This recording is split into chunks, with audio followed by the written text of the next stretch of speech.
Hi guys, this is Ails from Ails Gaming TV, and in this video we're going to talk about 6 FAQs for F2P players. Take note that this is my own opinion and I'm just giving some insights about this since I'm an F2P player as well. I don't mean to harm any feelings or perspectives, so I expect that we respect each other's thoughts. So enough said, and let's jump right into the video. So the first question is, what is the best job to choose for F2P players? Well, to be honest, this one is based on the personality of the player. Some people choose to play classes that perform well depending on the meta, but some players are like me and play a certain class whether it's weak or strong, as long as they enjoy playing it. However, if you want to easily complete your weeklies or lessen the chance of not getting accepted in different party dungeons, then I suggest using the priest class, since it is one of the least chosen job yet the most important one. It's just that people normally like to play the DPS role and not the support class. But the best thing I can suggest for you is to choose the class that you think you'll enjoy in the long run. Since MMORPG is not about who's performing well now, it's about who can enjoy it the most over a long period of time. Even if F2P players get compared to a casual spender that quits after playing for 6 months, the time will come that the F2P player will catch up with the progress, and that player is bound to surpass the casual spender as long as he keeps playing. So the next question is, should you prioritize refining? This is one of the reasons why many players quit playing this game, so my answer to this question is no. You should never prioritize refining unless you're the type of guy who enjoys doing it and can easily bounce back from every failure. Take note that refining costs a lot of zeni and other currencies, but there's still no guarantee that you'll be able to refine your gear successfully after spending millions of your resources. Alright, so since we're already talking about zeni, the next question is, where should you use your zeni? I know what you're thinking. You're thinking about refining materials, right?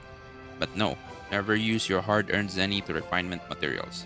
Instead, prioritize tearing up your card since this one is a permanent progress, because you can always use it in different scenarios. Also, cards like racial, size, or elemental card gives a lot of damage increase, so you're getting a huge boost in overall performance using your hard-earned zeni. Another thing is sigils. You can buy purple sigils that are needed for your current build. An example is weakness case. If you're having a hard time getting 500% attack speed or you want to lessen the stat that you put on your agility to pump more DPS, then maxing out weakness case is a must and will give you a lot of progress when it comes to grinding. Lastly, you can also purchase mount upgrade materials using zeni for you to get more raw attack coming from the courage trait. Okay, so the next question is, what is the best thing you should redeem using event coins or diamonds? This one will depend on what you're trying to build. If you're focusing on PvP, then getting title upgrade materials will be the first one you should get.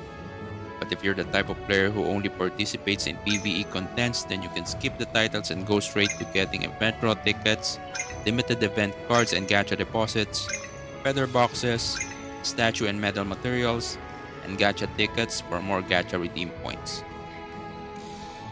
Also, don't even think of getting those refinement materials, okay? Well, unless you really need it and your gear refinement level is really low compared to your other stat progress. Alright, so for the fifth question, what should I do to always get team rewards? This one is a little bit tricky since there are always different situations on each server. It is easy to do TR on some servers that don't have many players, while it's a bit harder to get team rewards on those servers where there are a lot of active players that are trying to do team rewards any time of the day. So for me, what I would suggest is for you to do your team rewards 3 hours before the server resets. There's a bigger chance that most of the strong players are already done doing MVP runs, but this is still not a 100% chance. It just gives you a better probability of getting team rewards. Also, one of the most important thing is for you to get a permanent party that has the same time schedule as you.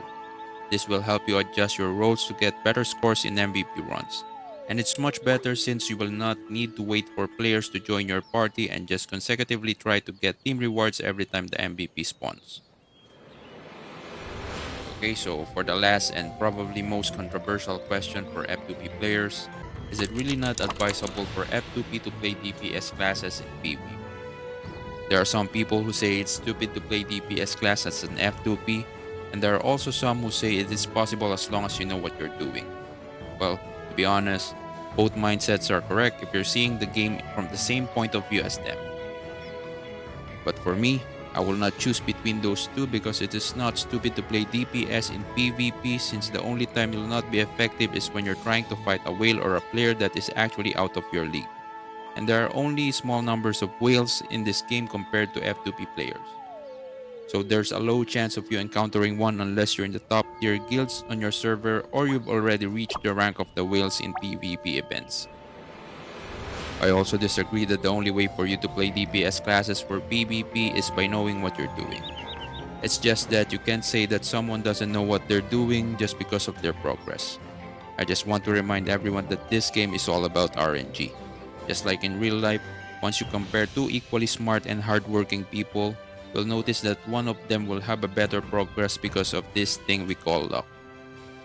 In each MMORPG, there's always a small number of F2P accounts that can be considered F2P gods.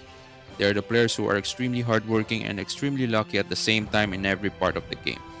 So assuming that certain F2P player doesn't know what they're doing just because their progress is being compared to another F2P player makes no sense to me. Unless you're going to compare a non-competitive player or an inactive F2P player to an active and hardworking one, then that's technically a different story.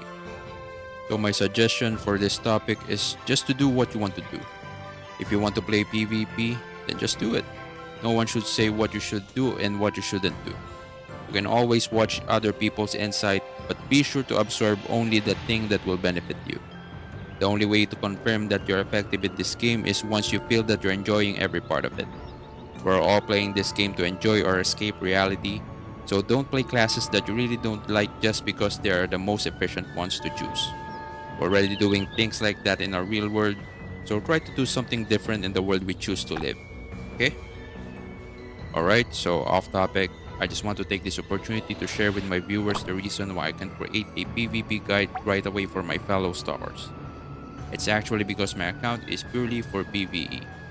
As you can see here, I have literally zero allocated guild stats for PvP since I don't have any plans to play PvP at all.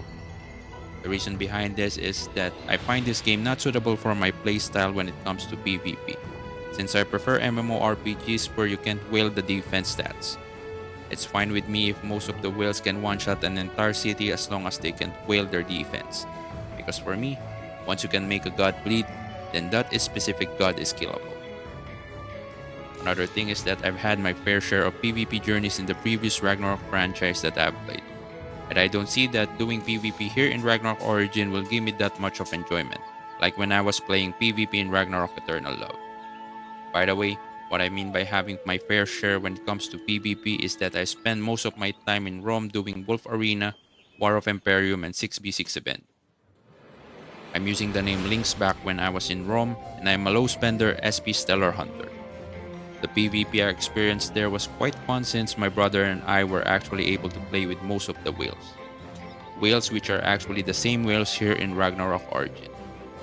Back then, we could have fun fighting with them since there's no way to pump your defense by using real life money, unlike here in Ragnarok Origin where you can buy titles and defense feathers.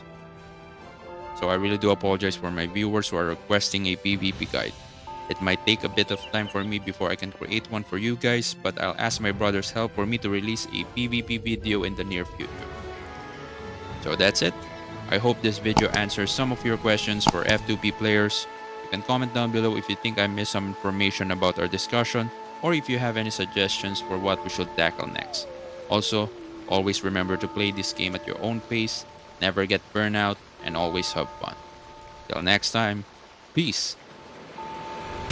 Yep.